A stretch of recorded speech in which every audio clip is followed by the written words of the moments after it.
Alright guys, welcome back to the channel, and in today's video I'm going to be remaking one of my old videos, which is how to 4-valve swap your Mustang GT. So let's get into today's video.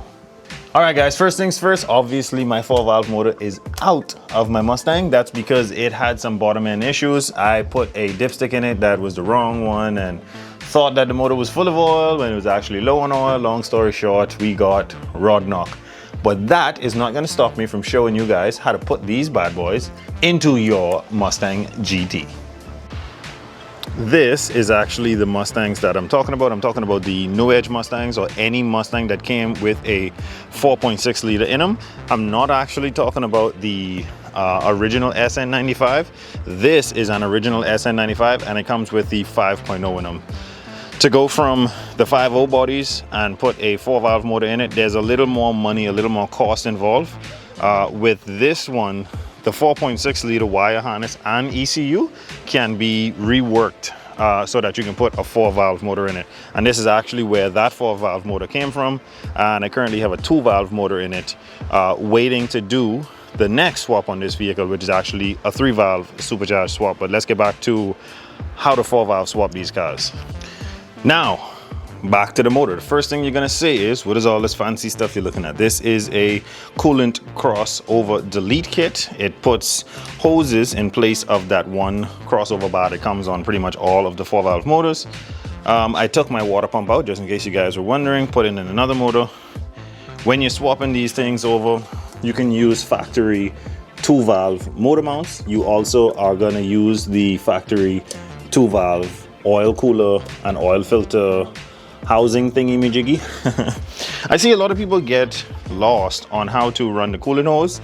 I don't even use the 4-valve coolant hose. I use the 2-valve coolant hose and I just run the motor with no thermostat. These things run pretty hot by themselves. I live in the Bahamas, so I have no heating issues or getting the motor up to temp properly. In the back here, this is another thing to ignore for right now. This is a cooling head mod. This transfers coolant. Coolant comes in from the front of the head, goes to the back, transfers over with this hose so that you don't develop any hot spots in the motor.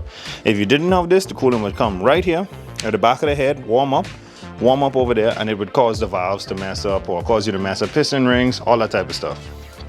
Now, we already talked about the motor mounts, we talked about the oil cooler, we talked about the coolant hoses.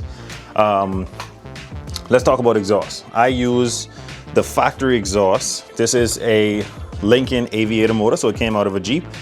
And I use the factory exhaust off of that. You just have to cut the downpipe from the Jeep and then use that welded onto your current exhaust, or you can buy an exhaust, but I'm showing you how to do this thing for pretty cheap. So I bought the motor and I already had this intake on it. This is a lower and upper intake from a Mercury Marauder. That's why the throttle body comes this way. And I really didn't have to do much past that. Let's talk about wiring now. I'll pull off one of these injector harness things. If you notice, this is a 2-valve wire harness because this is the 2-valve injector harness. And then I had some adapters. Let me see if I can get one off. This is the adapter. I think it's EV6 to EV1 or EV1 to EV6.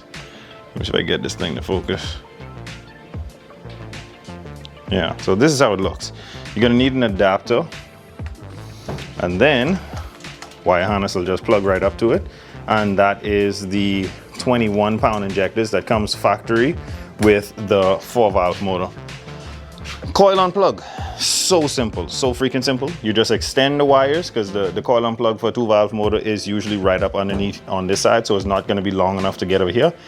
You extend those wires, and the plus side on a 4-valve motor and the plus side on a 2-valve motor are just reversible. So when you go from adjusting the 2-valve harness to make it work with the 4-valve, when you get to your coil on plug, you can deepen the coil plug and just flip them over and plug them right back in. You're just switching which one gives 12 volt and which one is the signal. Super freaking easy.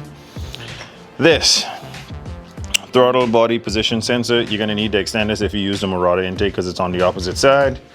Idle air controller, you're gonna need to extend this because it's on the opposite side. That's only with the Marauder intake. I've seen with the Cobra intakes that it actually goes the opposite way and you actually won't have this issue. So wiring, the only thing to think about, extend your coil on plug, extend your TPS extend your idle air, and make sure that you have the right jumper harness for your injectors. Now, that is how super simple that is. Fuel pressure sensor, I had to extend this wire as well, but you can run a 4-valve motor off of a 2-valve computer and a 2-valve wire harness very, very easily. Oil pan. I used an oil pan from a Marauder, so you can use an oil pan from pretty much a Marauder or a Cobra, anyone that came in the Mustang GT or anyone that has the low clearance. I didn't try to use the Aviator oil pan because I knew that the oil pan I was using was gonna work. So oil pan, motor mounts, oil filter housing, exhaust, wire harness. Look at how simple these things are to get in the car.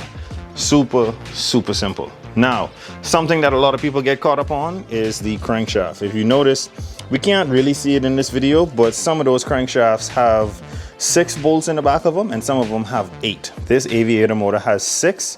When you have a 6-bolt crank, you're gonna need a 6-bolt flywheel. That is the only mishap I see a lot of people have been dealing with, that they don't understand that there's 2 different cranks. So when they try to put their flywheel on and they notice, oh shit, it's not fitting, you just have to order an 8-bolt flywheel. It's so simple. I think it's like 120 bucks, something like that.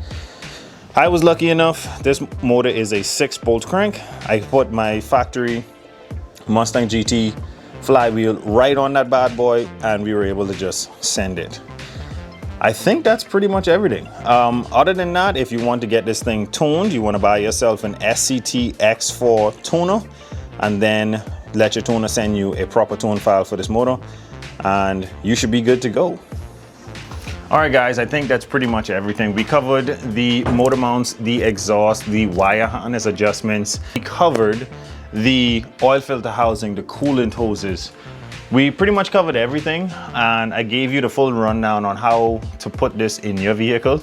And you can get it running with the stock 2-valve tune file, but it's gonna run extremely rich. So I do suggest that you get a tune for these things. And these motors sound absolutely amazing. Like I said, I messed this one up by putting a faulty dipstick tube in it and a dipstick itself that wasn't for this motor.